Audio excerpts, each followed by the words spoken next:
उत्तर प्रदेश के सीएम योगी आदित्यनाथ ने 16 मई को गोरखपुर में इंटरनेशनल क्रिकेट स्टेडियम की नींव रखी और उसको रखते हुए उन्होंने कई सारे स्टेटमेंट दिए कि भाई यहाँ पे रोजगार आ रहे हैं, यहाँ पे होटल खुलेंगे और देखिए यहाँ पे जितने भी लोग हैं उनमें यहाँ के यूथ में एक अलग तरीके की एनर्जी आएगी। इसको देखने के बाद क्रिकेट खेलने के प्रति उनमें उनके अंदर एक नया जुनून आएगा, जिसकी वजह से वो खेल क्षेत्र में आगे बढ़ेंगे। ये जो स्टेडियम बनाया जा रहा है ये पूरा का पूरा 60 एकड़ में बनाया जा रहा है। पूरी जो फील्ड है 60 एकड़ में है और इसकी जो कैपेसिटी है वो 30,000 यानी 30,000 लोगों की बैठने की कैपेसिटी है। अब जो पूरा स्टेडियम होगा, सिर्फ स्टेडियम की मैं बता रहा हूं, जहां पे जितने लोग बैठेंगे वो 46 एकड़ में है और बाकी जहां पे होटल होगा, कार पार्किंग होगी और भी सारी चीजें जो होंगी, ओवरऑल वो 60 एकड़ में है। अकेले पेट्रोलियम मंत्रालय 60 करोड़ रुपए डोनेट कर रही है, 60 करोड़ रुपए दे रही है। और ये बात यूनियन मिनिस्टर हरदीप सिंह पुरी ने कहा। मुझे जितनी ज्यादा खुशी हो रही है इस स्टेडियम को देखते हुए, उतना ही ज्यादा एक तरफ दुख भी हो रहा है और ये शायद दुख आपको भी होना चाहिए। क्यों होना चाहिए? इस वजह से होना चाहिए कि ये पैसा अगर बीसीसीआई खर्च करती तो मैं समझ में भी आता, क्योंकि वाराणसी में ऑलरेडी स्टेडियम बन रहा है, लखनऊ में ऑलरेडी बन चुका है।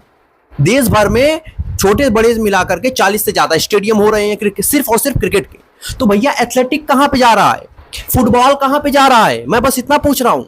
राज्य सरकार अगर पैसा खर्च कर रही है तो भाई फुटबॉल में खर्च करे, एथलेटिक में खर्च करे, हॉकी में खर्च करे। क्रिकेट को हम इतना ज्यादा बढ़ावा दे रहे हैं कि अपना राष्ट्रीय खेल तक हम भूल जा रहे हैं। ये कितनी शर्म की बात है। लेकिन ये बात हमको समझ में नहीं आ रही है। हमारा ही पैसा दिया हुआ सरकार क्रिकेट में लगा रही। भाई आप क्यों क्रिकेट में लगा रहे हैं? ऑलरेडी जब बीसीसीआई के पास इतना पैसा है, बीसीसीआई अकेले एनुअल मैं बता रहा हूं उसकी सैलरी आईपीएल से सिर्फ एक साल में 16,000 करोड़ रुपए निकालती है। जब वो ऑलरेडी खुद निकाल ले रही है, वैसे तो 1000 स्टेडियम वो खुद खड़ी कर देगी। तो फिर आप क्यों उस पर पैसा इन्वेस्ट कर रहे हैं?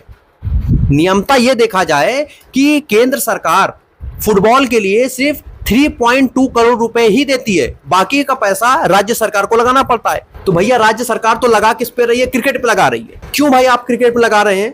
ऑलरेडी जब वाराणसी में खुद बीसीसीआई बनवा रही है तो आप वहां पे क्यों बना रहे हैं? तो फिर आप ये मत चिल्लाइएगा चाइना हमसे एथलेटिक में क्यों आगे है।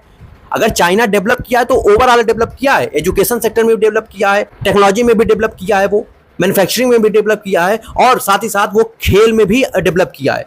आप सोच सकते हैं एथलेटिक में हमारे पास सिर्फ 4 मेडल है और चाइना के पास 34 मेडल हैं।